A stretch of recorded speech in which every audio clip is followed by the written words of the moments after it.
Coming together beautifully. So first up is approval of the agenda, and what Eminent was just proposing is that maybe we want to flip our business item and our information items for quorum purposes.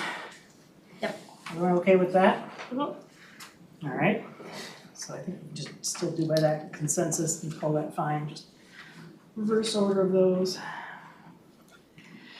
Then next up will be approval of our minutes from our November 7th meeting. We can take. Oh, well, we can't do that. Well, yeah. So that, I guess, we can also hold on and do that later. So we'll do the public invitation. Do we have any people registered to speak to us about items on the agenda for today? We don't. We have many guests today, but I just wanted to highlight that Sophie Vorhoff, the new executive director from the Trust for Public Land, is in the audience, and we're really excited about that. So thank you. Thank you. Yeah. I'm glad to be. So not to speak, just introduction? Just an introduction, but no one's, I don't think, unless you want to say anything. Well, it's just a pleasure to be here, and I have been admiring and benefiting from all of your work, and so I'm looking forward to opportunities to collaborate, and please reach out and I'll do the same, so thank you. Thanks for being All here. right, welcome. Other than that, no. Okay, then we'll go on to starting it on our information item.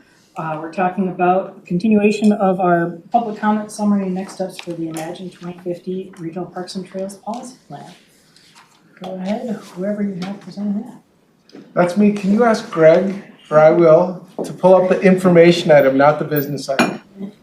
Oops. Greg, other one. Thank you very much. We're flipping those. It's magical.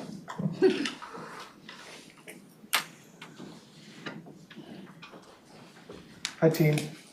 Maybe I'll just continue to sit here if that's okay. You don't want to cram in with them? No. You have a mic. Thank you. All righty. Well, commissioners, thank you for being here tonight. Thank you for being on MPOSC. We do appreciate you, Councilmember Beto. We're going to return to our discussion on the Imagine 2050 process, the Regional Parks Policy Plan, and the public comment summary. We started this last month where we covered a number of things, including the system plan, section 2, recreation facilities and programming, section 7, finance, section 8, and the work plan, section 9. So today we're going to recover the rest of it, which I know we'll cover this, but the overview, which is section 1, natural systems and climate, sections 3 and 4, planning, which is section 5, and system protection, section 6. So those are the areas we're going to focus on today. Our presentation will take less than 20 minutes. We practiced it yesterday, so we're pretty confident. Then we look forward to your questions and discussion. The sky is the limit. Where have we been heading? That's our next slide. Sorry. Where have we been and where are we heading? So this is just a number of key dates. We've been at this for over 2 years, and it's been a long process. Thank you for sticking with it. But it's been a good process, and we have a strong draft, near final draft, I'll note. This slide just highlights some of the key milestones, starting with our 60% draft back in May. We then, in October, moved to a 90% draft. Tonight, I'm not even going to guess what percentage we're at, but we are putting the final touches on a plan that has had a lot of really good dialogue. It's been a collaborative process, and we are really winding down as we move to January, where we'll bring the final draft to you as a business item, along with the planning handbook. Anything else I should say about this? I think that's good.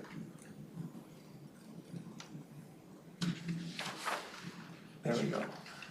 Here's just a visual way to really say the same information. What is the key takeaway? We're almost there. We're getting there. But we are in the final stages of revisions and want to move to adoption early 2025. So stay tuned.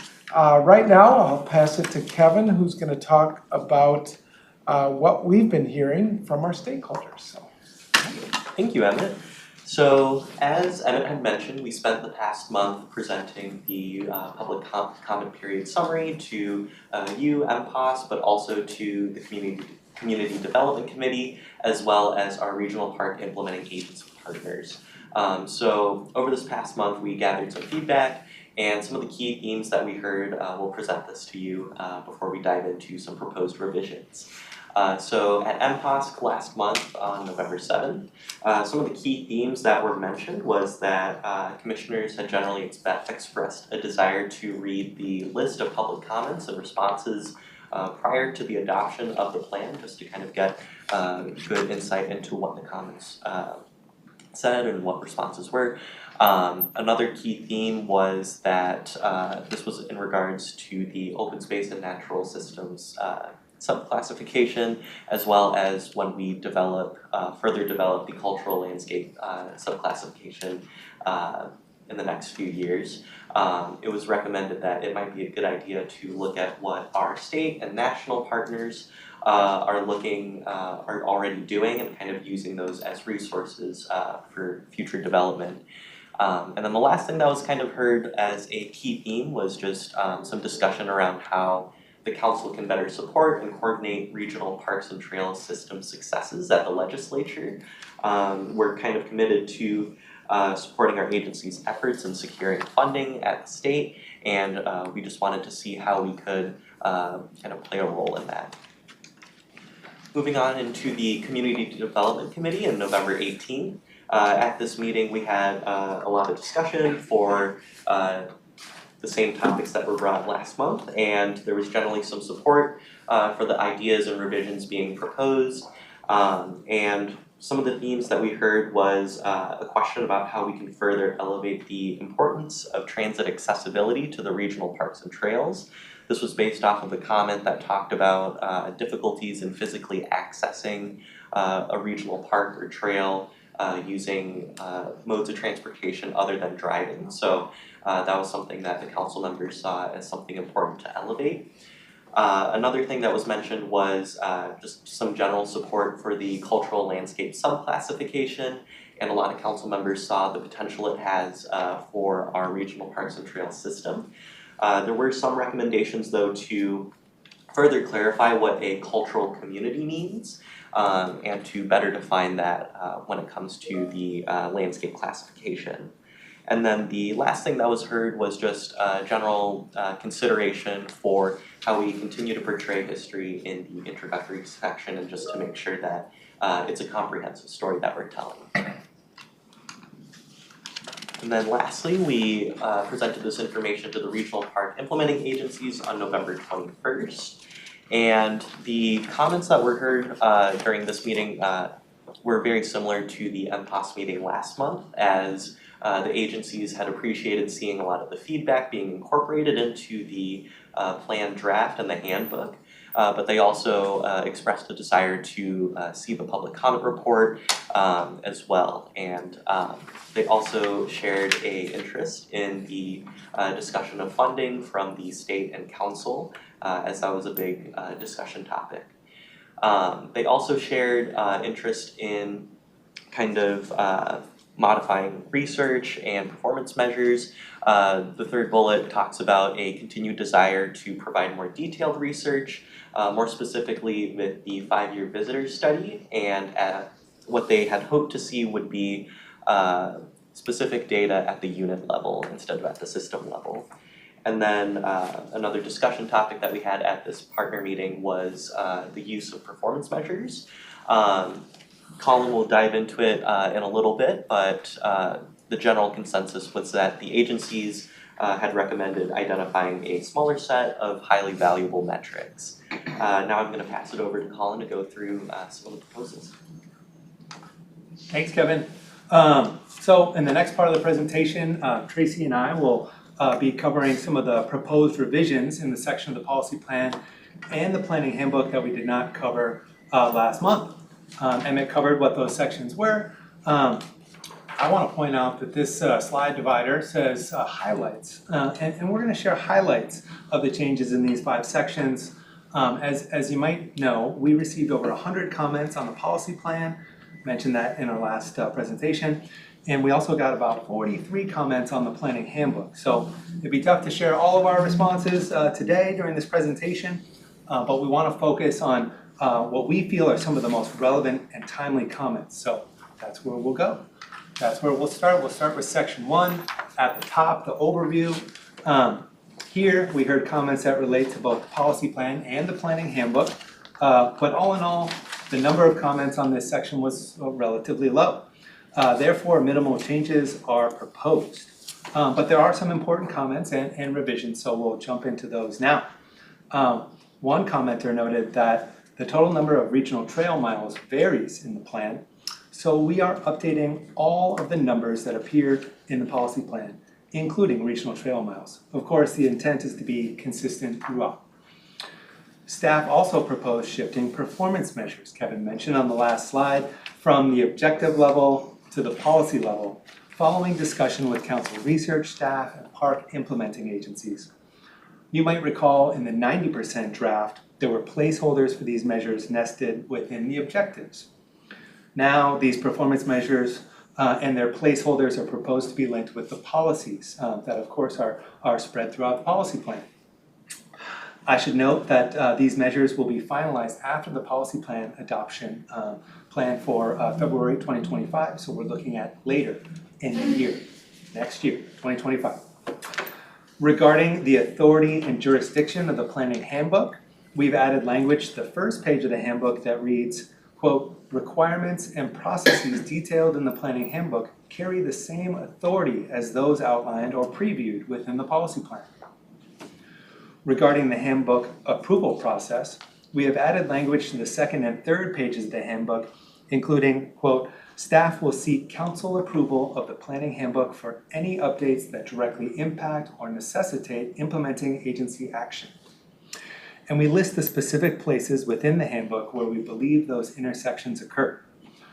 We also say that, quote, staff will not seek council approval for minor changes to the resources, tools, or contextual information within the planning handbook, and that we will share these types of modifications or updates with you, MPOSC, as an information item when these changes are proposed. Moving on to sections 3 and 4, natural systems and climate resilience. In natural systems, minimal revisions to policy and action language are proposed. That's because public comments generally seem to support increased protection, restoration, and maintenance of natural areas in the region. A couple of the comments you see here speak to that support and interest, including more of our parks need to be rewilded, and obviously it's extremely difficult to acquire land for new park reserves, but I'd love to see a large amount of expansion to the regional trail system. I think we shared both of those last month as well. Within section 4, climate resilience, staff proposed updating the language on green gentrification on page 67. This is based on a comment from you. That is in action 4, climate and environmental justice. Staff also proposed cross-referencing the housing policy plan, where there is a more robust discussion of the council's anti-displacement framework, which is directly connected to the council's equity framework.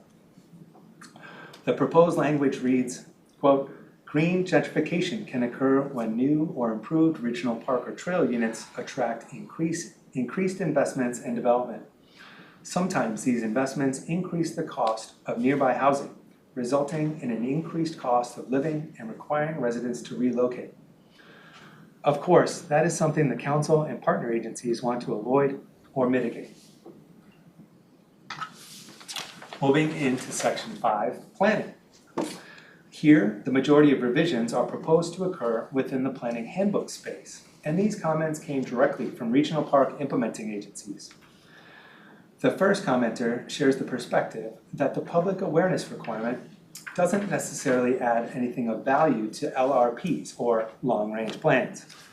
Of course, this agency recognizes the importance of public awareness. They simply felt it wasn't a good fit as a standalone plan requirement.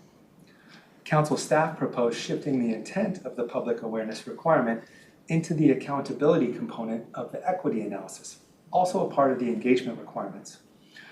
Staff would also like to point out that there is a similar action within Section 7, Recreation Facilities and Programming, focused on raising awareness and connecting people to the outdoors through intentional outreach. Another commenter said that it is not reasonable to require an acquisition schedule as most agencies operate on a willing seller basis. In response, staff proposed striking the schedule part of this requirement. In a similar vein, another commenter said that only general guidelines should be required for wayfinding, and that this is best handled as the park or trail is developed.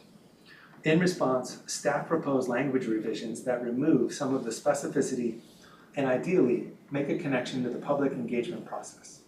And with that, I'm gonna pass it over to Tracy. Well, thanks, Colin. Just a quick question on that part. Was the schedule of acquisition old language or something you had added just in this draft? The previous draft, rather?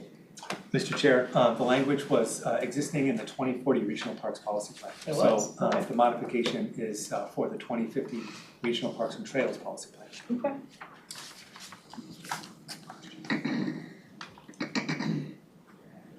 Hi, everyone. Tracy Kenny. For Section 6, System Protection, the public comments received on this section discussed refining the guidance on comprehensive planning. Comments ranged from add protections for visual impacts to adding some examples of how to spot inconsistent land uses.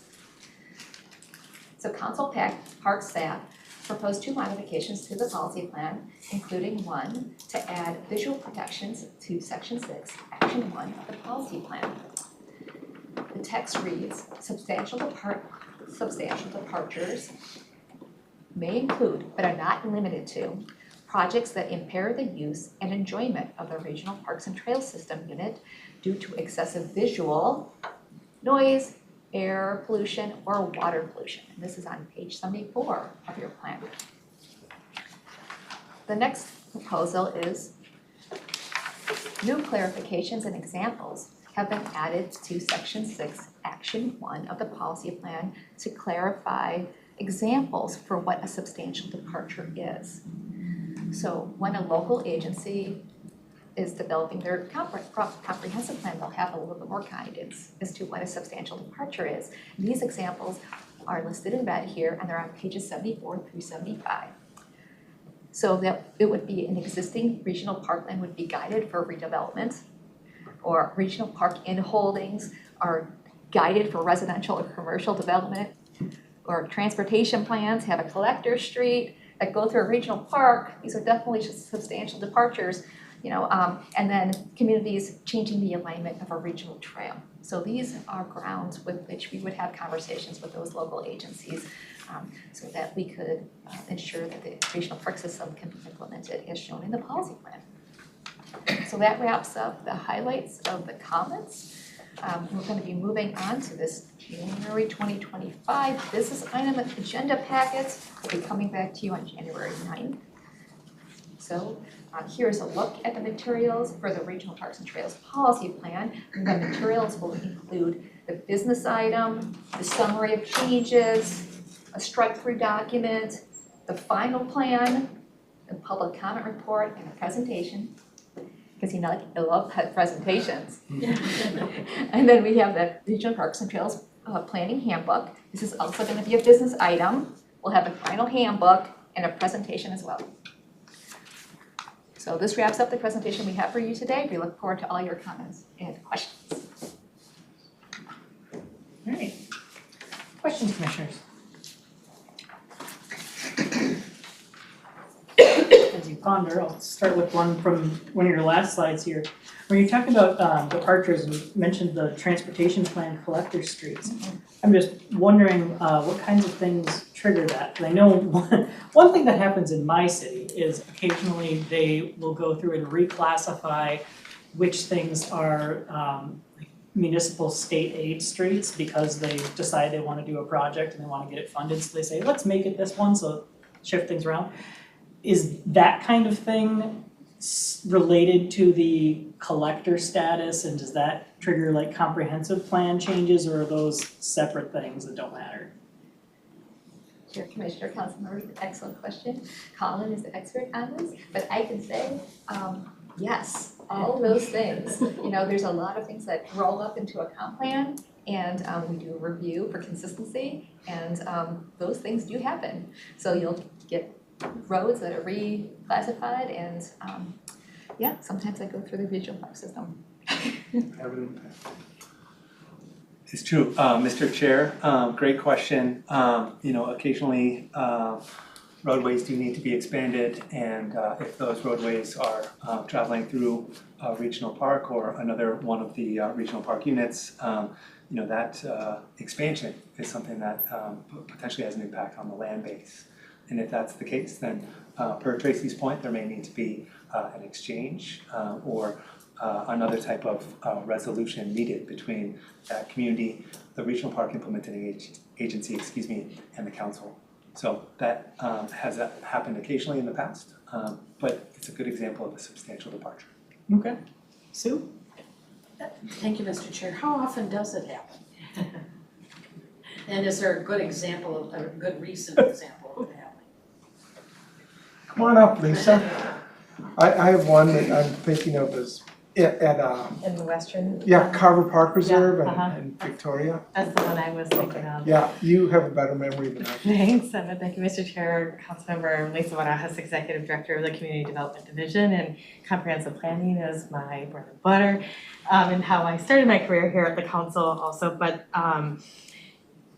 in addition to just roadway expansion, sometimes in some of those land impacts, what we often will see or where it constitutes a substantial impact or departure is when the expansion of the road affects the recreational value of the land, and especially going through, not just on the edge, but going through the park and making it much more difficult when you anticipate the volume of traffic that's going to occur on an expanded roadway, and much more difficult for that recreational access across that roadway, especially in the more rural portions of our region, where we do have large park reserves and where those collector roads are going to carry heavier volumes of traffic than maybe that rural section that they are currently or presently planned as.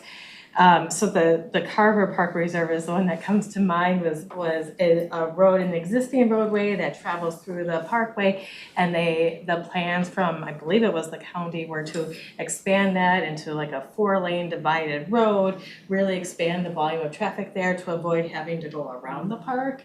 And we basically were like, you have to go around the park. And oftentimes, from an engineering perspective, that's the easy way, right? There's no houses in the way, there's no residents to bother. Parkland, it's easy, we already own it. And we were like, but it's regional parkland, so you don't get to take that stuff. So that certainly often for us leads to having conversations with the agency, the local government that's proposing those roadways. It often is a county, in county plans that we see those changes being proposed, because they're the ones who have the funds who get to do the bigger roads, at least through the comprehensive planning process. And through that process is where we hope to come to resolution, but having that standard in our plans makes it very clear about what we're resting on and our ability then to move into, I know as we've talked about, Councilmember Vento most recently at CDC, about what it means to have a substantial impact on our plans, because it gives the council actually triggers authorities that the council has available to them to actually require changes to local plans when they have those impacts to our regional systems. So even if they're not trying to acquire park land, just changing the nature of the traffic through would still trigger it? Yeah, that impact to the recreational value or the natural resource value, or the opportunity to provide natural resource or recreational protections, is one of the things that can be an impact to a regional park system that a roadway expansion could affect. So the other parts that are a part of this section that are not being proposed for revision, but our standard language around that include impacts to the ability for recreation activities to occur, impacts to the natural resource, including degradation of existing resource or other things. So there's a number of things that can constitute an impact. Okay. Any questions? I'm just a little confused, in the system protection, not on that part in the protocol, that says that, projects that impair the use, enjoyment, the regional park, excessive visual, noise, air pollution, and water pollution. What are we gonna do with air pollution? I'm just, I know it's a thing, but how are we gonna not have it? Mr. Chair, Commissioner, that's actually one, similar ones we've encountered in the past, and that language with air pollution and water pollution. It usually is related to a project proposal, a specific one that we'll see through our environmental review processes. So usually something that is gonna cause air pollution will have to go through an environmental review and that documentation. And then we actually get the more detailed information, or like if you're gonna have something that's an emitter right next to this park, we get to say, no, you can't. And unless there are mitigation type efforts that they're putting into place that can satisfy our concerns. Very nice. I like it. It's not something we typically see through a comprehensive plan, because that's usually pretty project specific, but Yes, but I'm glad it's there. It makes sense. I understand how water pollution, because it's right there, but air pollution, I like protect the air. Good. So if it's not something that's coming in a comp plan update, what triggers a Met Council review of something like that? Mr. Chair, Commissioners, usually on the project level basis, the types of projects that would lead to these types of impacts to a regional system are going to undergo environmental review under Minnesota's environmental review rules. So they're going to need to do an environmental assessment worksheet or an environmental impact statement. And the council is a required agency for review and comment on all projects in the metropolitan area.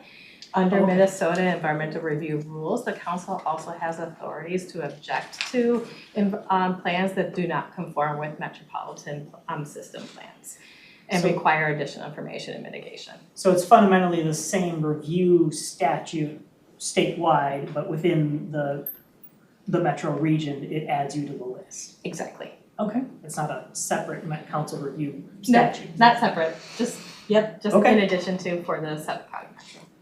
So this is all, things that we never see because it's not even in 473. Right, exactly. Yeah, None of us know how it works. there's a lot that the council has responsibilities for that we're tagged into by our naming in other statutes across Minnesota. Question. Good to know. So I wasn't that lost. I haven't. No more lost than the rest of us. Good. Yeah. That's good. That makes me feel better. Mr. Chair, Yes. I'm getting communication from Bob Mueller, who is watching. Oh, yeah, Yeah. wow. Okay. And he's asking or suggesting consideration for wayfinding consideration on regional trails. Okay. Oh, I see what you're saying. Okay. This Wow, is thanks, Bob. an interesting way to have. So he's referring to the comment that an agency had about how specific wayfinding needs to be, and suggesting that even if we're striking the specificity, still we encourage consistency. It's in the planning Which, slide. yeah, makes it, and that's not, a hard requirement of the specific things, but a broad statement of encouragement, which probably makes sense. Yeah, Mr. Chair and Commissioner Mueller, I'd be glad to speak to that for a moment. We do have a couple of other places within the Parks Policy Plan that talk about wayfinding and regional trails.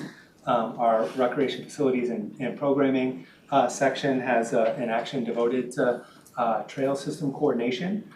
That's actually quite lengthy and talks about the potential need for system wayfinding on our regional trails. And within the next section, the section after that, section 9, the work plan, we've got, I believe, 3 different work plan items that focus on enhancing and improving coordination amongst different entities that do work related to regional trails and the Regional Bicycle Transportation Network, including the development potentially of some consistent system-wide wayfinding. So we're trying to address it elsewhere as system strategies rather than within the requirements list of long-range plans. Indeed, that's a great summary. Okay. Other comments? Yes, I want to address some parts of some of the questions about the getting clarification on authority and process of the planning handbook. I haven't been sure of how I wanted to do this until we had the actual structure of the draft plan. But I think we probably want to copy a portion of the language about how the handbook gets approved and updated and what its force is, and also probably some broad things saying what kinds of stuff should go in the handbook and what kinds of stuff shouldn't go in the handbook, and put those into the parks policy plan. Because we have a lot of, the policy plan has things that say for expansion of this, see handbook, and the handbook has some stuff saying this is what I do, but we don't have something in the policy plan saying we're doing this stuff off in the handbook. And in terms of cascading authority, we probably should, because statute says there is policy plan. And then if we're doing stuff not in policy plan, the policy plan should probably have the step that says we're doing this other thing in something else, so that it all has the chain of command essentially, so we know where it goes. And I think I'll probably mull that over now that I have this and attempt to maybe send you some proposed places to put it and what kinds of things I'm thinking, because it's been sort of a broad idea in my mind, but since we were moving chapters around and stuff, I'm still not sure exactly where it should go, because we don't have a chapter of here's all of our boring structure and process stuff, and does it go into planning policy? Does it go into overview? I still don't know. We might have to think about that a little Isn't bit. that what you call miscellaneous? But you kind of know what I'm Mr. Chair, getting at, I think. Yeah, the overview is both the section 1 is meant to be an overview both of the Regional Parks and Trails policy plan, but also of the system as it relates to the policy plan.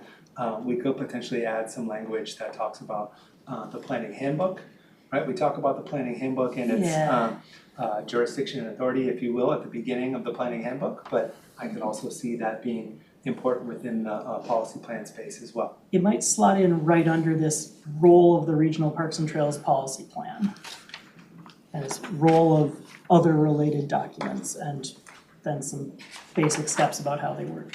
The other piece of that, in the handbook, you have these things about which portions are going to be considered minor changes and not come back for review, which is generally fine. Contextual information, I certainly understand.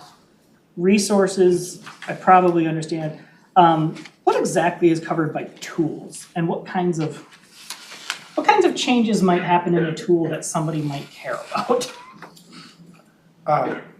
Chair and Commissioners, one of the tools I was thinking about are the local planning handbook, which is for the land use planners that Lisa used to oversee, had things like webinars and trainings.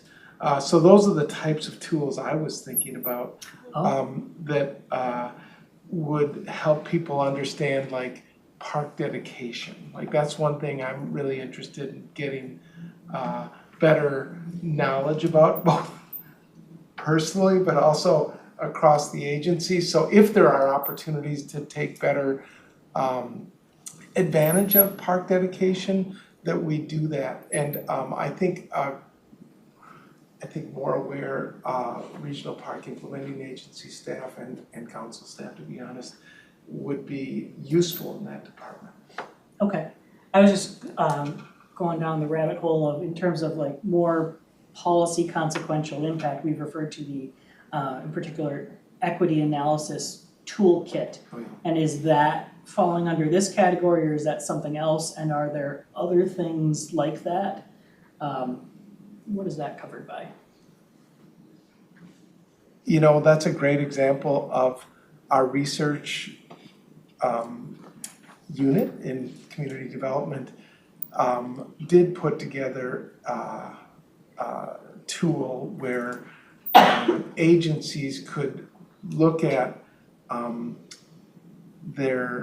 location of the park or trail, and then they could get information on the demographic information, economic information, and other information I'm not remembering. That's one thing. Tracy? Because we call out some portion about that in our long-range plan requirements, right? Yeah, we do. Yeah, that's a good question, Chair, Commissioners, Councilmember. So it's an example of a mapping tool. So it would just be a thank you, that's what I mapping should tool, and then the equity analysis itself is an example of the requirement that would need to have a business item. Okay, so that is a change to that constitutes a change to long-range plan requirements, not to handbook stuff. Yeah, the map would be a tool. Yes. Yeah, the requirement would be a change to the map, the handbook, which would be require a business item. Okay. Mr. Chair, I would just add that we try to be pretty clear in the planning handbook about which spaces, which sections of the planning handbook will require a business item, like Tracy's describing, versus bringing it here as an information item. And we feel that changes to long-range plan requirements or the specific descriptions that would be found in the planning handbook would constitute one of those more significant changes that we would bring through as a business item. Sure. Yeah, that makes sense. I was just saw the word tool and I went, that appears in something else. I wasn't sure. For Anthony's benefit, we flipped our agenda, so we have our information item first. That's what we're talking about at the moment. Any other comments on that? I may take a moment to flip through some of our agency and such comments here. Just to note, Chair, I just recently did post that online, so it'd be easier to pull it up on your computer and read it unless you're done and have bionic eyes. I used to Apologize. be, not anymore. Okay, so So it is linked to the agenda online as a way to look up those comments and see them in a larger format. if anyone couldn't hear that, what she was saying is this spreadsheet of summary of comments is now online where you can embiggen it. Because when I started on MPusk, I could read this. That was a while ago. Okay.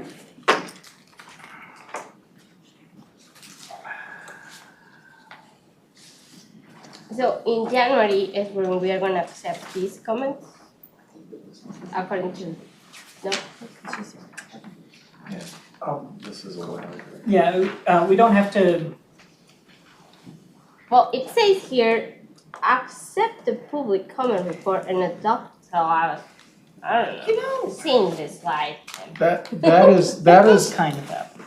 yeah, that does happen in January when we bring the final plan, like the commitment is that we'll bring the final public comment report. So not only, Chair and Commissioners, will there be the comment, which is this, there'll be our response to the comment. Is approval of that a separate item?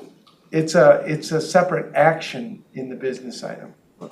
Okay, so it may be one motion, one bullet point.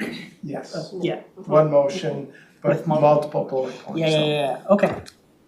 Yeah, and so, and we don't have all the responses ready yet, that's what you were talking about, we're trying to prepare before New Year's, essentially? Yes.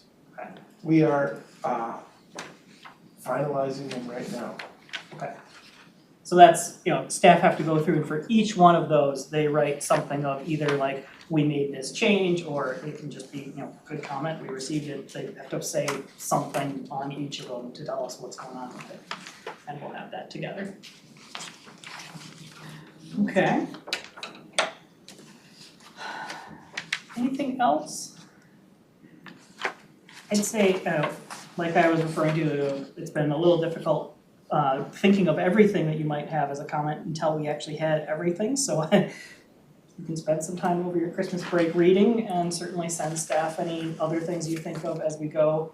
Also for agencies and the public, we have a section in here of work plan of some of the big things we know about, but even if it's not formally written in here, if you see things that maybe we should be thinking about, you can certainly email myself and Emmett with possible things for MPOS to focus on, whether they're gonna be written into the work plan or more informal, but still, this is an ongoing thing outside of the formal process of what should we be talking about as we go, and we can have some things over the years, because I think there's a lot of things that come up every time we update this of, oh, we hadn't really thought about that yet, or that's gonna be a thing that we don't have a lot of information, so we don't have stuff to actually put in yet, but we know they're coming before the next time we do a major update.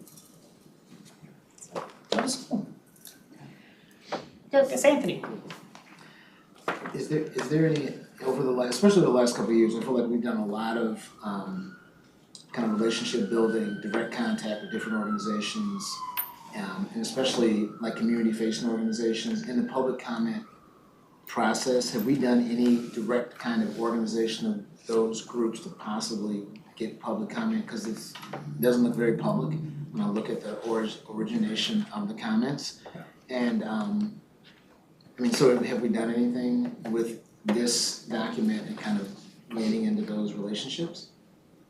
Yeah, Chair and Commissioner Taylor, we, from the beginning of the 2050 planning process, prioritized communities that haven't had a voice in past efforts. So we really made concerted effort to get out and go to those organizations and meet with folks. And this is a general comment, but largely their interests in the regional parks and trail system was at a really, they're just like, I just want to know about what opportunities are out there, or I want to feel welcome or comfortable when I go and not be, for instance, the only person of color at this park or trail. So like we got a lot of really high level comments that way.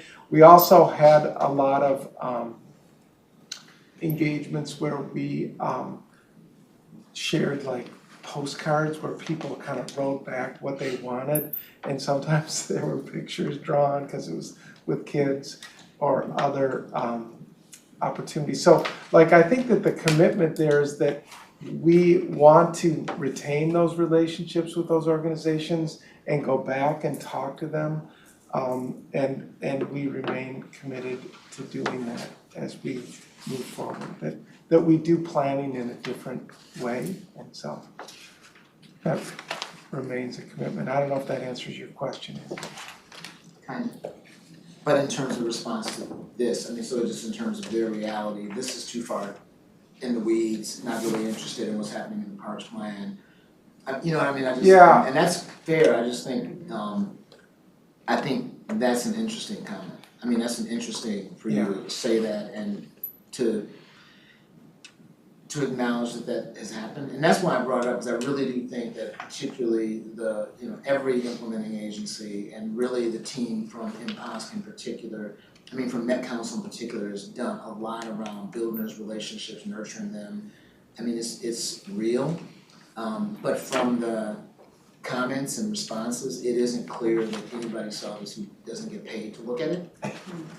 Chair and You have to get paid to look at it. Yeah. That may be a real thing, but I think in terms of when this comes out, it's really easy to throw stones at it, or for organizations to say they haven't. So, and I don't know, I'm just thinking through, this is an important document. I think 2050, as we kind of think about it. Anyway, I'm just thinking about that because I think it is not acknowledged the amount of work that's been done over the last 5 years, for sure, right? And again, the public comments and what's being responded to doesn't acknowledge that anybody saw this who didn't get paid to do it, right? Somebody, what was her name? It was but you know what I mean? I think that is nice, and I think in the 2050 plan, I think that we speak to equity looking at outcomes. There's a lot that's being done, and so maybe it is just an offer of statement is that it might be nice to have that clear in terms of the 2050 document wasn't created in a vacuum at all, right? Yep. That is deeply informed by the learning that's happened from, you know, the funding that's been created, the new processes, new relationships, new programs, and that we really, I mean, we have good documentation of that too. Chair and Commissioners, I just want to say yes. The comments that were submitted through our Med Council website, you know, there was a real concerted effort to make it easier, but what Sue said, it still was a daunting task to go online and look at the Parks Policy Plan or the Housing Policy Plan. It was hundreds of pages of documents. And so I don't think that that was really a principal strategy to really hear from people. We started this with a commitment to talk to people and really think about planning in a different way. And I think it comes through in the documents. But you know, it's sort of our, you know, I laugh when I look at these documents because they are, like, there's a thud factor to them. They have weight, they have, you know, they're still not like visually accessible. And yet, I think there is a real commitment to breaking it down and making our regional parks and trails system accessible in different ways, and your recognition of the work of the park implementing agencies, that really resonates. There's an interest in ensuring that we have more welcoming spaces. That's work to do and work that will be going on as we move into implementations. You mentioned visual accessibility, and I remember I didn't. quite a while ago, that was brought up as one of the changes that was going to be worked on in this update. Where does that stand at this point, and how is that being worked on? Who does that, and what do we have left? Come on in, Lisa. Thank you, that's a great question, Mr. Chair, Commissioners, and I'll give an update because this will actually be an update for Emmett too, as part of this process. As we move into both the publication version, basically the pretty version of this document, and all of our Imagine 2050 documents, we're also building out not just PDFs and print versions, but also web experience that will make it more visually interesting to navigate through. And as many folks who've commented on our plans have said, or like, could you just show us the policies? Yeah, we get you have to do all those things. We get you have to talk about those things, but can I just see all the policies in one place? So one of our communications team is leading that effort and building those things. We have team members who are experts in web design and have experience working in other agencies, working through how we build a web experience for our end users in mind, not for us policy wonks who are trying to implement this policy against that plan type of thing, but more for everyone else in this region who isn't us, to actually both experience, to hear the stories that went into shaping the policies, to see the stories, to see the visual representations, but also to see the things that are most important to them as they're navigating through all of those pieces, but also to tag things across our plans. You know, sometimes people are coming to us because they want to know, well, what is the council doing about climate? And they want to see that across all of our plans. So giving them ways and that they can navigate through those policies and see reporting out on that across all of the areas that our Imagine 2050 covers. And that goes for climate, that might be for equity, that might be for other topic areas as well. So it's in the kind of early visioning stages, and is something that is planned to be up and running by the mid to end of 2026. As you know, it's a big document, so it's a big undertaking to do that, but really thinking about all of those opportunities along the way that we've had in our engagement efforts to have both visual art displays shared with us, and how we share that back with the region as a part of what we're sharing in this policy, not just words on a page. In addition to stories and videos that we've taken that people, and also stories that people have shared with us and our sound gardens and some of the other things that folks have shared with us to make it as accessible as possible. Okay. Yes, David? I have one comment and one question. I guess my comment is just to build off of the, I guess, the communications effort that's to try to whittle this down into something that's more easily digestible. It sure sounds like that is a job that could be set up nicely with an AI tool. Like, give me the cases where we talk about trails that cross road paths or whatever, and up it pops. It sure seems like that could be an easy use case for that kind of tool. So that's just my comment. But in reading through these comments, and I agree with Anthony on I mean, when you see the comments, it seems like you could categorize them into, either it's talking about terminology or how things relate to each other, or maybe some clarification on some things. And then you come across, and I'm just wondering how often something like this shows up, but there was one by the Minneapolis Parks and Recreation Board about the prohibited list, and how this person felt it was more exclusionary than. Maybe this is ringing a bell because you had some discussions about it, so I just was wondering. I know exactly the comment, yep. Yeah, They like. didn't discuss it that long. Oh, okay. How, what's your response to suggestions like that? And it sure seems like there's some things that are, this person's commenting about differences in park systems, and that seemed to be like a different type of comment to deal with. Yeah, Chair and Commissioners, as you move across our system, like the experience in the regional parks and regional trails really changes, and Minneapolis has a historic system, and they have a lot of grandfathered activities like tennis, for instance, that really aren't a part of the regional parks and trail system, and we recognize that, well, that tennis court is gonna live today and tomorrow, in the regional system, because it was there long before, we were established. However, they can't use regional funding for those things, and sometimes there's strong feelings that they would like to use regional funding for what we think of as more municipal recreational activities. So You don't see this friction going away, in other words. I think there's a healthy tension there, because I do think we need to evolve the types of activities that we allow in our system.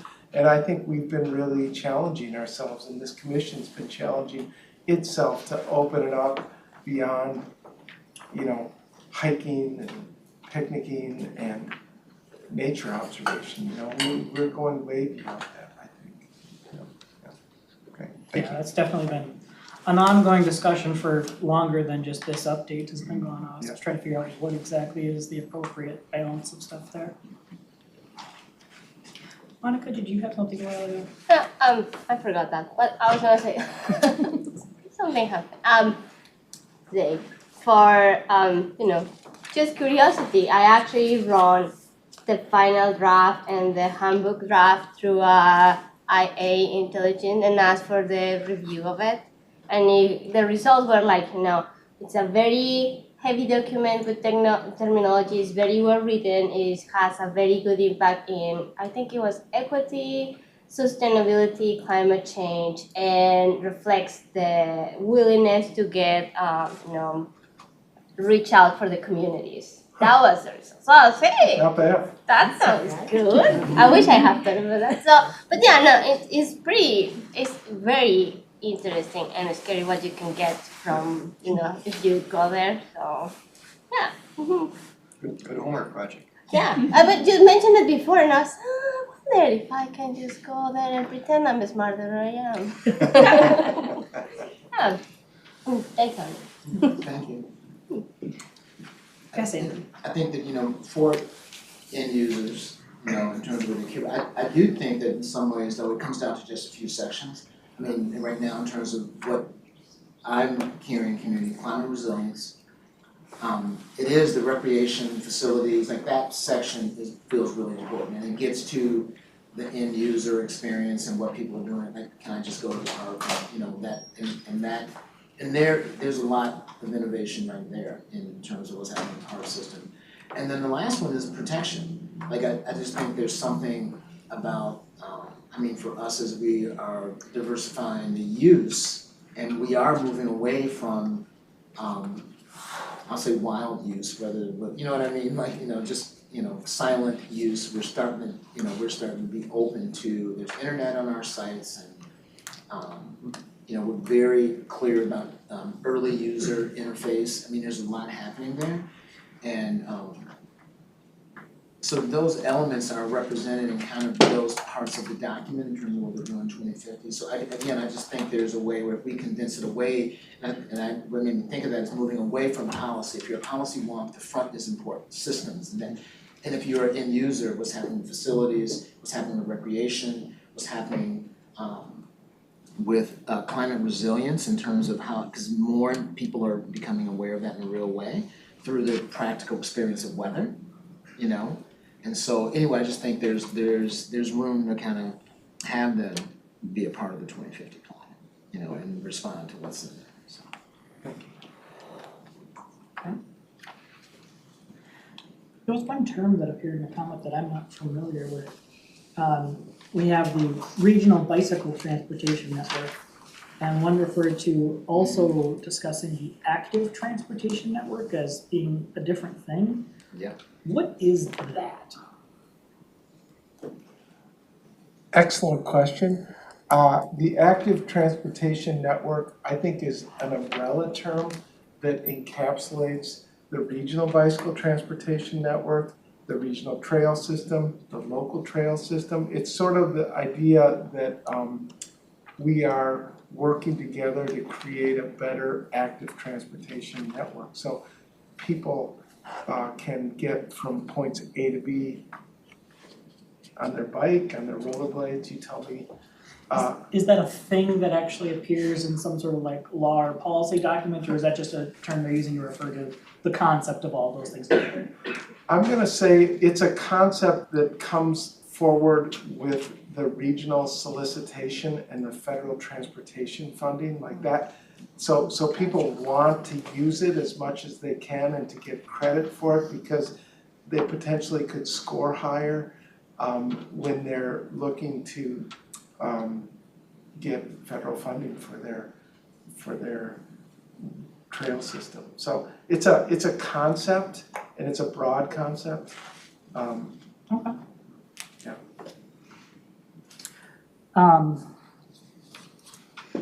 When we're talking about relationships of the multiple silos of the council, we've talked a lot before about transportation plans and wanting to tie in more to that.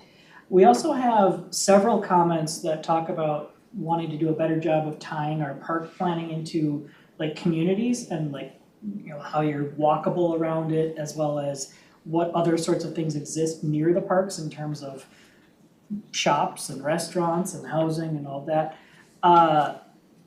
I'm wondering if we're reflecting that somehow in any changes to comp plan things or housing things or other stuff that appears in other kinds of chapters besides transportation, about the general development patterns around parks and how those interrelate. Because we have several people bringing up how can we do a better job of integrating rather than kind of talking about the parks as little islands. Chair, I'll start, but if anyone wants to jump in, feel free. The idea of better integration is a theme of, like, it was a theme in the 2040 plan. Well, we're pulling that right forward because the idea that like our transportation system should work better with our regional parks and trails system is critical so that people can, take the bus or light rail to our regional system, or even more simply, maybe just when our bus and transit system intersects with regional parks and trails, that there be better signing and wayfinding. Like that's a really simple area that we're working on right now. There was also an effort to be more thoughtful, like bringing in concepts like green gentrification and displacement.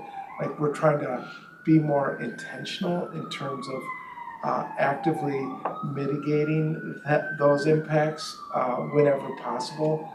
How are we doing that? I think just we're trying to have a greater awareness that this is a concern, and we're also thinking about, you know, I'm thinking long-term, but in terms of system,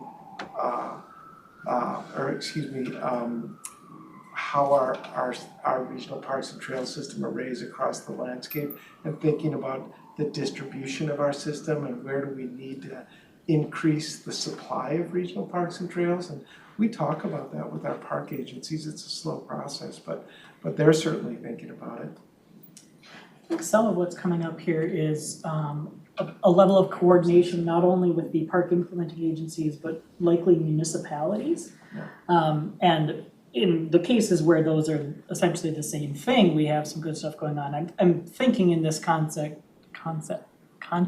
there's the word. We had a plan a while back from the Minneapolis Park and Rec Board. It was either for North Mississippi or Above the Falls, I think, where they were wrapping in some of what they were talking about for like wayfinding and such several blocks away from the park and tying into the transit system there, but also neighborhoods and stairways and things like that.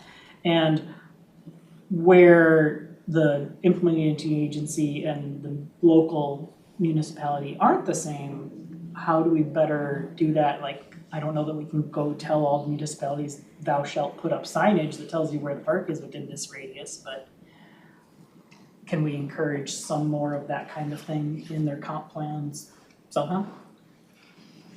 Mr. Chair, Commissioners, is one of the tenets of the land use policy is really to encourage that connectivity to the places that people want to go within the community, and not just through driving, but through a variety of different other active transportation modes to get there, and sometimes transit too. But recognizing that those are opportunities that the way we build our cities, the way we build our neighborhoods influences how we get places and whether or not we have access to those places in an easy way. So we do have, and we've heard this quite a bit through engagement from residents especially about, and especially youth residents, about how important it is that they actually have safe places to walk to get to the places where they want to go. And those are the types of things that we are certainly encouraging in land use policy as well. And those places that people want to go are a wide variety of things. They include our regional parks. They also include local parks. They include the local shops. They include all the things. So we've taken a pretty expansive view of that connectivity in land use policy, but also recognizing not just in land use policy, but in our regional goal around natural systems that and around our community health and well-being systems, that they're intricately linked, that the health of our natural systems is linked to our own public health and vice versa, and that access to those areas as was laid evident during our COVID emergency period, that having access to those open spaces was really important for people's mental and physical well-being. So making those connections is like core to our regional goals, but is also something that you'll see throughout, interwoven in our land use policies, in our transportation policies, of like, what do people need in order to have that access that is not just access to a car. Thank you. Is there,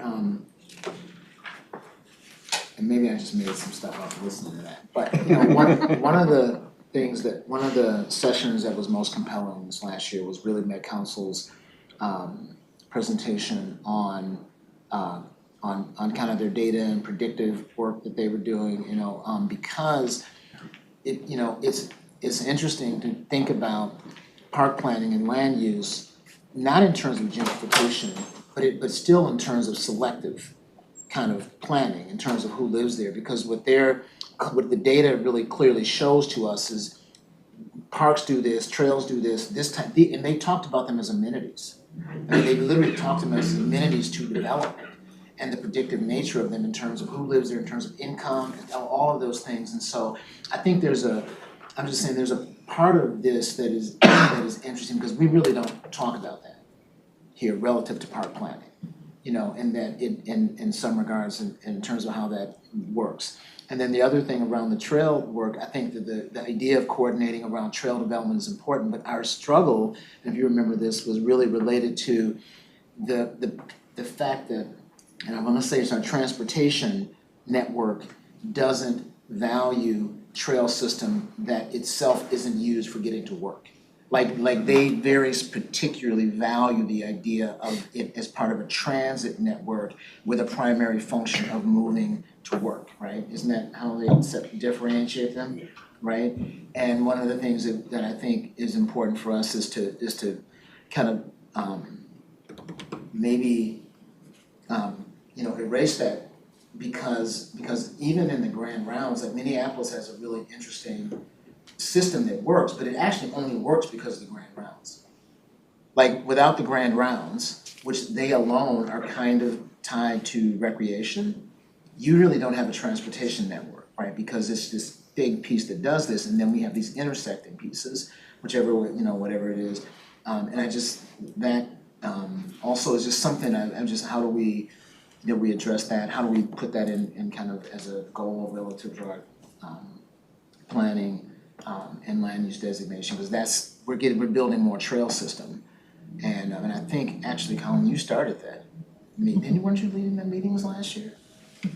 For the Trail System Coordination Work Group, Mr. Chair, Commissioner Taylor, I was just thinking to myself that one of our main goals that Emmett was also alluding to as well is really trying to make those connections between even different parts of the council, the Regional Parks and Trails Unit, MTS, Metropolitan Transportation Services, regional park implementing agencies and local communities to realize the future that is not only the regional trail network or system, but the connections across the metropolitan area and beyond.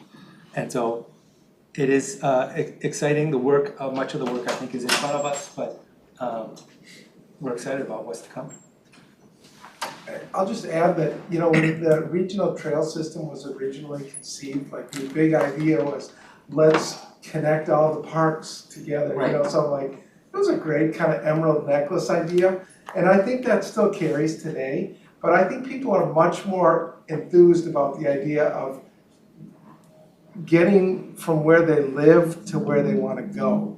Whether it's a transportation, purposeful trip, or if it's a recreational trip, or both, like it. So I do think that idea is growing, and the question earlier about what is active transportation, like fits into this like perfectly, because I think that's really kind of a big goal for the region, that we want these things to add up to a system that works for people.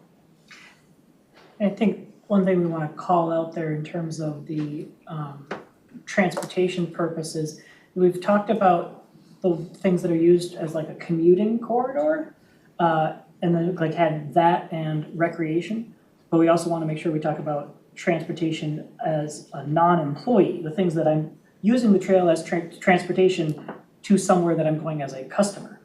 I might still be going to a business, but it's not a commute. It's I want to go shop here or go to a restaurant here, or that kind of thing, which falls under a little bit different, funding rules and whatnot, but it's all transportation as opposed to a purely recreational trip. We had several comments from agencies about financial stuff that I think fall into basically two categories. One is we wish there was more money, which we all agree, and that's a whole conversation. So, but there are also a few suggesting that our current way of doing things isn't working for some agencies in terms of the more developed versus less developed portions of the region, and that potentially is things that we have some control over. And I'm curious if we have any immediate feedback about possible changes that we want to discuss about that, or is that something that we're putting into a work plan, or we know that we have already some difference in how we address them, but we're hearing that that's not enough. Well, Chair and Commissioners, I'll start here. There is of course, a lot of interest in funding, and I think you broke it down into two good themes. Most people want more money, yes, check. The second is just the dynamic tension that someone mentioned earlier that exists between the smaller agencies, which, you know, are putting they're less mature systems, they're doing a lot of what I call like type 1 development, where they're still acquiring a lot of land, putting in basic amenities like restrooms or drinking water, whereas other, and agencies are larger and, you know, you're rewarded for being larger because you have more acres, you have more visitors. And so it's sort of a system that is self-perpetuating, that those, but it's also systems that are dealing with a lot more people, a lot more complex issues. So it's, but that conversation is something that was alive and well in our strategic funding work group. This was a regular conversation, and we are committed to continuing that conversation, particularly with the park agencies in plan implementation. The idea that we're going into this legislative session with a bunch of ideas that I think would really help some of the smaller agencies. We're looking at ways to better, you know, we're to better fund early acquisitions that will allow agencies to acquire land and sort of deal with the fact that they're acquiring it but might not be open for another 10 years. And because there's some rules in place that can make that complicated. Right, the bonding thing that came up a couple years ago. Yeah, right. So we're really working on that. We know it's an issue, and we are, you know, So not necessarily trying to update anything in this draft immediately, but that's certainly an ongoing conversation. And it's a stated commitment in our Chapter 9 work plan that this is something that we need to continue working on. Okay, which leads me into my next thing. There's also a comment asking essentially, what is this work plan thing? And so to respond to that a little bit, that's a kind of an evolution of conversations between myself and Emmett and some ongoing realization of, we keep mentioning, oh, well, that's a to-do and that's a to-do. And so this is us writing some of that down for the first time. I think it's a kind of a new idea. So when they asked about like, how are they identified and prioritized, it was kind of whenever we thought of it, like that's a big one, we should make sure that that's in there.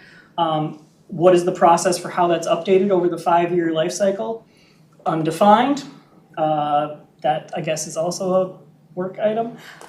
We probably should be getting to a point where we have a breakdown of like, here's what we need to do this year, and here's what we need to do over the course of this policy plan, and some stuff in between. That itself is a evolving thing of, essentially, if we all got replaced tomorrow by brand new people who didn't have any sort of institutional knowledge, would someone else be able to pick up and go, oh, here's what we need to work on? We haven't done a great job of that before, so that's a first draft attempting to put some of that down on paper, and we definitely have more of that to do on a couple of different tiers. So to be determined, it's not well defined yet. Other comments? Okay, if you think of them, email staff later, and we'll look forward to your responses to these later in the month. And we'll talk about this more after the new year. Thank you very much. I'm excited to see this one, hardcover, 6x9, 5x8 doesn't matter. I don't know, Fine. hardcover is actually kind of hard. The spiral bound ones, you flip it over and hold it better. Well, yeah, but if you do the hardcover, then you can, do the laser print around, and then you have pretty trees and bicycles and everything, right? And then you So sign. Monica's That's gonna be personally incredible. funding the printing of this. Maybe not. Right, thanks. Tracy. Yeah. Sandy has a good idea. We should come back and do our minutes first before we do our business item. We weren't able to do this before because we didn't have quorum yet, but we should approve our minutes for the November 7th meeting. And we can just take a motion and second from anyone who was present at that. Move to approve. We have a motion from David, I second from Amanda, I saw her hand That's first. fine. Do we have any corrections to those minutes? Hearing none, all in favor of approving those as presented, say aye. I Opposed, nay? All right, the minutes are approved, thank you. Good call, Sandy. Then we will go on to our business item, the Phelan Keller Regional Park Long Range Plan Amendment. Go ahead, Tracy. Thank you, Chair. Chair, Commissioners, and the council member is here. Hi, my name is Tracy Kinney. I'm a planning analyst here in community development. And today I'm going to be presenting to you St. Paul's Phelan Keller Regional Park Long Range Plan Amendment. And I am joined here today with Gabby Manoman from Wakan, Tehi, Owan, Gapi, and Brett Husan from the City of St. Paul. So they'll be here to answer any questions after the presentation. Okay, so St. Paul and Ramsey Counties, 750-acre Phelan Keller Regional Park, is centrally located in the Regional Parks and Trails System. The regional park straddles both St. Paul and Ramsey County. This long-range plan amendment focuses on St. Paul's 10-acre Phelan daylighting project, which is located just south of the Lake Phelan within the park boundaries. We'll get into that a little bit more. So Phelan Creek is a long buried waterway that once meandered from Lake Phelan through St. Paul's east side to the Mississippi River. Until the early 20th century, Phelan Creek served as a thriving wildlife corridor and a cultural and natural resource for the Dakota people. St. Paul, in partnership with Wakan, TP, Awangapi, a native-led environmental stewardship nonprofit organization, are restoring the upper part of Phelan Creek. Future plans seek to restore the entirety of the creek. These are images 1 through 3 of your business item. The project team conducted an equity analysis as part of this long-range plan amendment. The advice heard during the planning process shaped the long-range plan.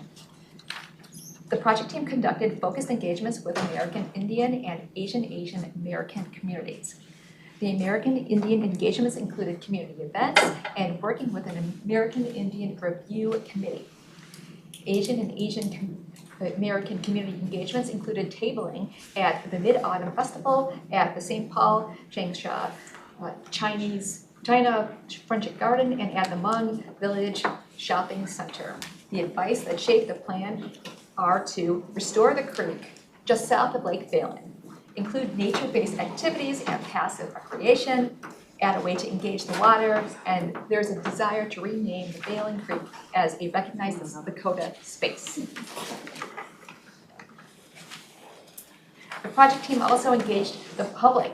Engagement included community events, tabling, speaking in academic spaces, and surveys. Surveys were translated into Spanish, Karen, and Hmong. The overall engagement themes are to add future interpretive signage along the restored creek, and include nature-based activities and passive recreation, consider renaming Phelan Creek as a recognized Dakota space, and lastly, to retain the open views for safety and comfort. The project team worked closely with a wide variety of partners throughout the plan. The amendment includes design success criteria developed in coordination with this group that discusses technical details to implement the plan. Partner coordination will continue throughout the project implementation period. So, the boundaries and acquisition needs of the Phelan Daylighting Project. The daylighting project boundaries include the 10-acre site just south of Lake Phelan between Johnson Parkway and Burnquist Drive. The site is currently predominantly lawn and open field and within the Phelan Keller Regional Park boundary. No acquisitions are required for this amendment since the City of St. Paul owns the project site land. The daylighting project will need surveys, temporary construction easements, and existing agreement amendments for construction and maintenance. These costs are approximately $5,000 and included in the development costs. The construction is anticipated for the spring of 2026. This is figure 3 in your business item. Here is the Balin Daylighting Project development concept. Overall, the future area will be restored to a more natural state with areas for community reflection and connections with nature. Natural system improvements include restored wetlands, wet meadows, stream banks, and savanna. Park improvements include walking trails, seating opportunities, nature play, gathering spaces, stream crossings, interpretive areas, and signage. This is figure 4 in your business item.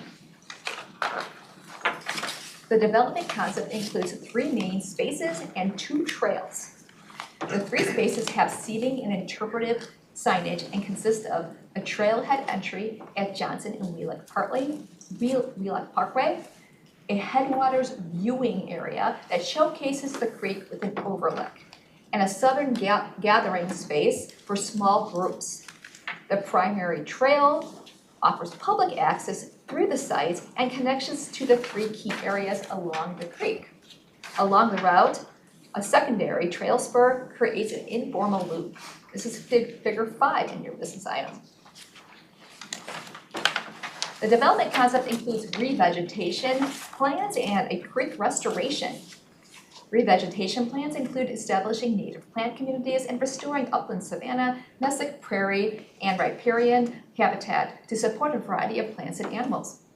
The creek restoration will include a creek bed that meanders through the site, safe see and touch opportunities, and safe crossings. Visitors use the existing current sidewalk network to cross Maryland Avenue that bisects the site, and visitors will use a pedestrian bridge to cross the south side of the site to safely cross the creek. This is figure 6 in your business item.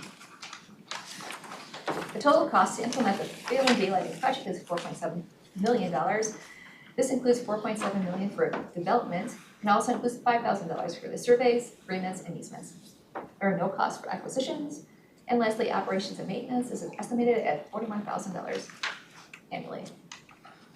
So the rationale for the proposed action is that the amendment is consistent with the requirements of the 2040 Regional Parks Policy Plan and Chapter 5, Planning, Strategy 1, and other council policies.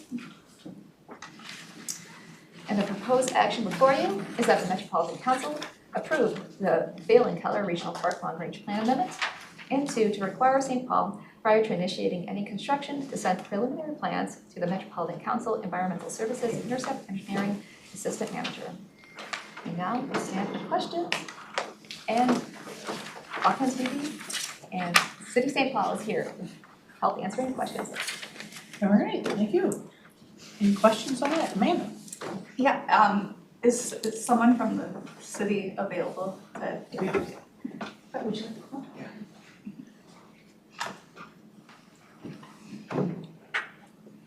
And let us know who you are for our minutes. Thank you, Chair, Commissioners. My name is Brett Hussong. I am a landscape architect with Parks and Recreation's Design and Construction Division. Thank you. So this question is just based on like a lot of recent news that has been, you know, St. Paul appears to be in a challenging budget situation right now, and there's talk of, you know, trimming back the levy with the, and that could lead to, you know, potential closure cuts of other parks facilities. And so I'm just wondering, you know, how adding to the system, you know, fits into the plan there. Just out of concern with the ongoing operations and maintenance, along with the, you know, immediate capital costs, given the budgetary situation that's very public. Yeah, thank you, Chair, Commissioners. So this is a project that is in partnership with Wakan Tipi, Wayangapi. And in this partnership, they have received Lassard Sam's Outdoor Heritage Legacy Fund. And so that will fund most of this project. Its funding is still short by roughly $1 million or more. And the remaining funding will be, is currently trying to be acquired through private funding or other state funding. So this project, other than operations and maintenance, would not be funded from typical city funding. Okay. I would say that the funding for maintenance and operations We provided a number up there, and we were working with our project partners, which is Wakantipi, also the Watershed District, to figure out a maintenance agreement on tackling the ongoing yearly maintenance. Great, awesome, thank you. Yes, Sue? I'm gonna have to leave here in a couple minutes, but I just wanted to put in my 2 cents. I love this project. Feels like it's been a long time coming, but it's been very much worth the wait, and it's gonna be beautiful when it comes to life. It's an old stomping ground for my husband and me. We used to bike and canoe and all that kind of stuff on Lake Phelan and the trails around there.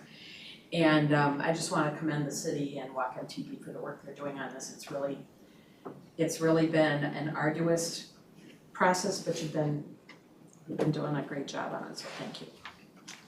Thank you, Commissioner Mento. I may have to move back to that neighborhood. Wondering about this grant thing, in terms of just process stuff that I don't know their rules. How did a grant already get approved if the plan update isn't done yet? And do we have like timeline requirements or other sorts of things from Lessard Sam's on this then? How does that interplay work? Yeah, thank you, Chair. Normally, we wouldn't give a grant until after a plan, so I'm just trying to figure out the timeline and what rules apply and that kind of thing. Right, I think I'll start, maybe you guys can jump in. So the city typically, to receive state funding, we do need to have an amendment if we're changing anything in the long range plan, and if we are seeking that funding. In this case, the entity, our project partners, Wakantipi Wanyangapi, applied for the funding and received it.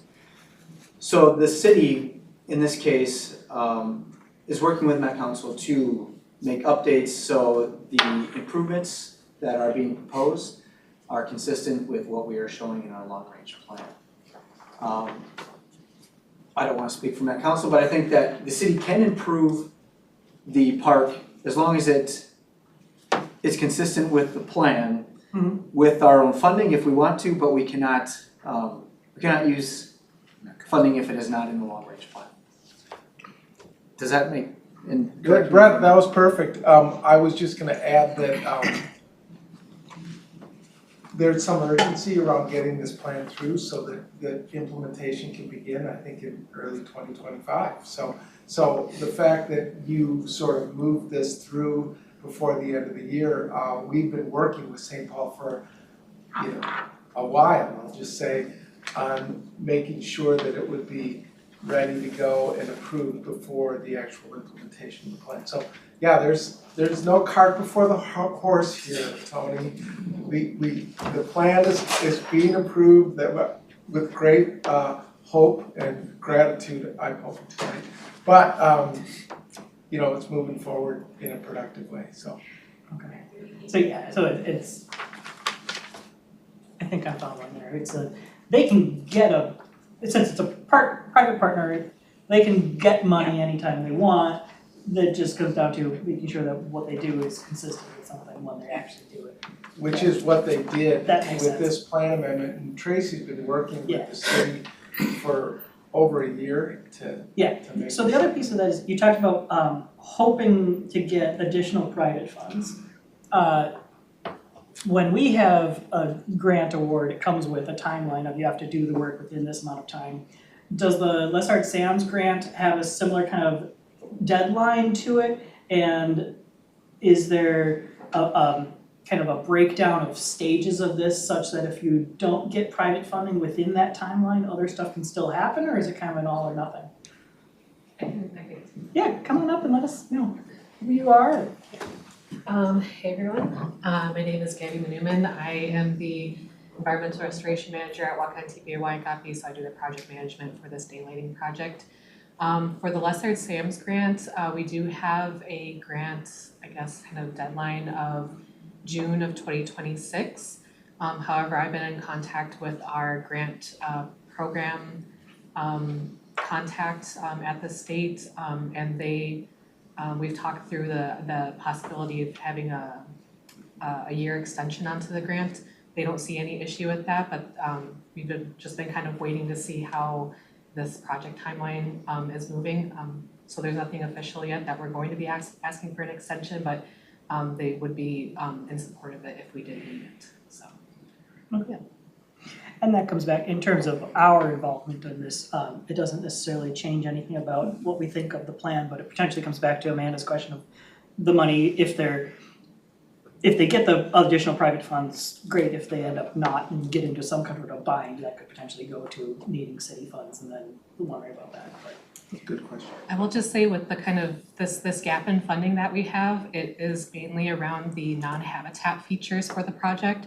So the Lesser Sam's grant covers really the basic habitat restoration of the creek, so the in-creek stream channel and the surrounding native habitat with it, but it doesn't include funding or covering funding for like the trail that we want to put in so people have access to the site. Some of those non-habitat amenities like the nature play area, the crossings, things like that. So if need be, if we weren't able to raise this gap funding by the time we put this project out to bid, we would have to break this project up into phases. So we would do, the habitat restoration portion first, and then come back in after we raise those funds and do those non-habitat landscaping features. That's not something we want to do because it can disturb the native plants as they're getting established. So we have a plan, we're working through it. I'm doing most of the fundraising for that portion, so that's just kind of, I just wanted to put that in there. Yeah. And it's also less financially efficient if you have to do it separately. It's like if you already have the guys there with every equipment, you might as well do all of it. But, yep. But it is possible to break it up if necessary. Yep. Okay. Anything else? Yes, David. So I'm sorry if I missed this. So 4.7 million, but then there's private funds that are on top of that? Or is that part of the 4.7 million? It's part of it. That's part of it. So what are we voting on here, I guess? So our thing is just saying an update to the plan, saying this is the kind of stuff we want to put in this place. We aren't currently actually approving any dollar amounts, but anytime someone tells us what they want to plan to do, they have to tell us an anticipated financial impact for essentially context for the system. So we're not approving giving them money, we're just approving them saying we would like to do some things that we acknowledge will in the future cost money. Got it, okay. And then just as a, I guess from an interest standpoint, so is the creek kind of in existence, but it's just below the ground, or is it? It is. So it's somehow we're digging it up and. Yeah, we have a couple of creeks in this area actually that were put into essentially long culverts, so things could be put on top of them and get them out of the way several decades ago, and so now it's take the culvert up and put it on the surface and make some more natural stuff around it again. Okay. Interesting. Maybe it was mentioned, when was that done, when all those things were put underground? What was the kind of timing of that? The 1930s. They did it was common, and uncovering it, I would say in terms of a park, and uncovering is really a very cool thing to do in community. The interpretive opportunity there is really big. It ties into a lot of our history and what was going on, and they did Bassett Creek is an area we did in North Minneapolis, and it's a tremendously different area, and it draws you, I think, in terms of our goals of connecting people to outdoors and nature. Creeks are so much more alive than even the lakes, that we have, the big lakes, and so it's a really great opportunity as we do this here in terms of the long range goals of connecting people to nature, in their backyard. Yeah. And so it's a project that's really exciting. We also did the exact same thing a few years ago on Trout Brook Creek? Trout Brook. Just west of this project, on the other side of 35E, from like Cayuga south.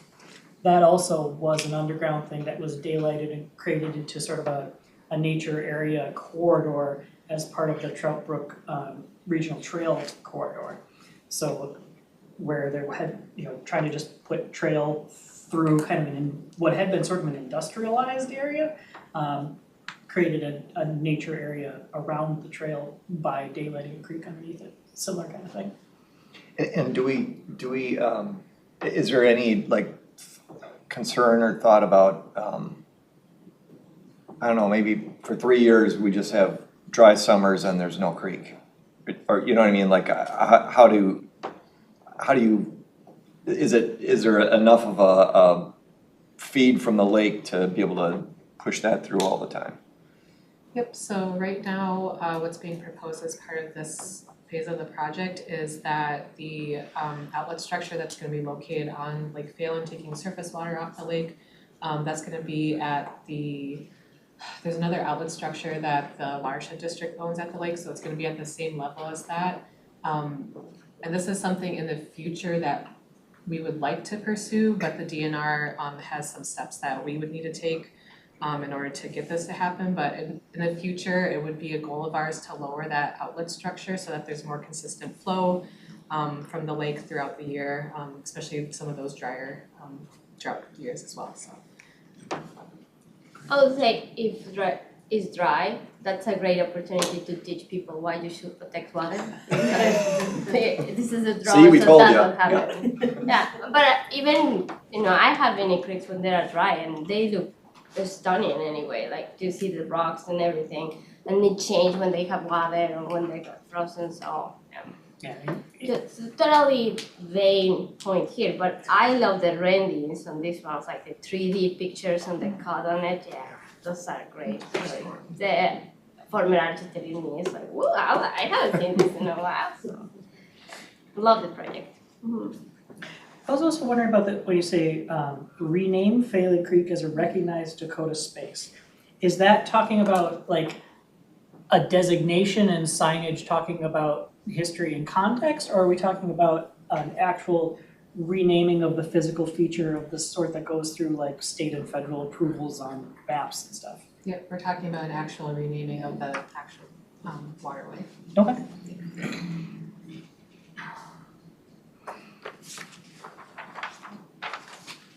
Do you need a motion? We do. I'll make a motion Second. for the proposed action.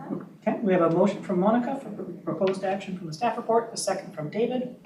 That motion is that the Metropolitan Council approve the Phelan Keller Regional Park Long Range Plan Amendment and require St. Paul prior to initiating any construction to send preliminary plans to the Metropolitan Council Environmental Services Interceptor Engineering Assistant Manager. Any discussion on that? All right, all in favor of that as presented, say aye. Aye. Any opposed, nay?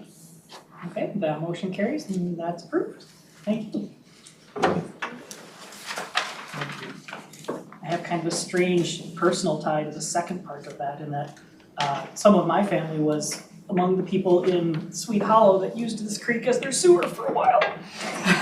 So there's a reason that the environmental services interceptors exist in that area, to not do that You go anymore. to the Swedish Institute, they've got pictures of like the outhouses are like right over the river. Yeah. All right, so that brings us then down to our reports section. I don't think I have anything that's not already gonna be in Emmett's reports, so I'll let him say them. Any commissioners have any other reports? We are working with Ramsey County Parks this year, and we're doing, we're actually gonna do a series of, through Element in Motion, our program, and then we're gonna start partnering with Ramsey County Parks and doing programming at Battle Creek, doing cross-country skiing. We're doing a project with Winter Carnival to make Winter Carnival very family friendly. So we're doing an effort with them that we're calling Walk Up Snowboarding. So we're gonna do a snowboard teaching, learning at Battle Creek where you have to walk up and take lessons and learn. So it's kind of, we're working with Altera, who, they own the big places, and with Vail, to say that really the way we get more people snowboarding is to make it happen in your backyard and make it really cheap. So $10 snowboard lesson in rental. And we're doing it at Theodore Worthley, and so we're gonna experiment with that at Battle Creek this year. And Ramsey County Parks is doing a really good job of being really uncomfortable. They are really uncomfortable. And but they're going along with it, and I think it's going pretty cool. So I'll make sure you all get an invitation to that. Yeah, that's great. Yeah, so, and I wanna make a comment on the last project that was done. So the $5,000 is the lowest number I've ever seen on any slide. That is, has anybody else seen a number lower than $5,000? And they said it with a straight face. But anyway. Okay. Sue's gone, so staff. Well, our chair hit it on the head. We do have to go through a redistricting appointment process. Not redistricting, just expiration. Expiration of appointments. Because of redistricting, we have, I didn't time like the reappointment process well. I should have just dragged my feet for a year, because then we could have not had to appoint commissioners in, it's E, F, G, and H. So it's Cecily, Anthony, Amanda, and Chris. So I need you to reapply for your seat. If you'd be so gracious, if you need any help, you don't have to add all these supplemental materials, but just submit an application. It will be an open and competitive process, because that's what our attorneys told us we had to do. So we are gonna do this in mid-January. We are gonna keep it as simple as possible. Councilmember Vento will be helping with the interviews, and so stay tuned. But thank you for tolerating that. Secondly, I just wanted to say, when we meet next, the legislative session will have begun. So that's happening, and it's the first year of a biennium, and Amanda, we'll see you out there. So it's gonna be great. We do have a number of proposals, including the Parks and Trails Legacy, who knows about bonding, our operations and maintenance funding will be considered, and then we will have some policy initiatives once we hear from the governor's office. So that's exciting. Then the final thing I just want to say is thank you to all the commissioners for staying with the Imagine 2050 Regional Parks Policy Plan process. We know this has been arduous. We know that this is a complex and deep document, but this is not something that was just built, like it was built over a period of time. We started with a really good draft, and I think that we are in an even better place. So I just wanted to recognize all the work that you folks have been doing on that, and thank you for your patience. All right, thank you. And reminder that when we meet next is in fact the 9th, not the 2nd. Oh, yeah, thank you for saying that. I had another thought and it is gone. So, all right, with that then, I think we can adjourn. Thank you.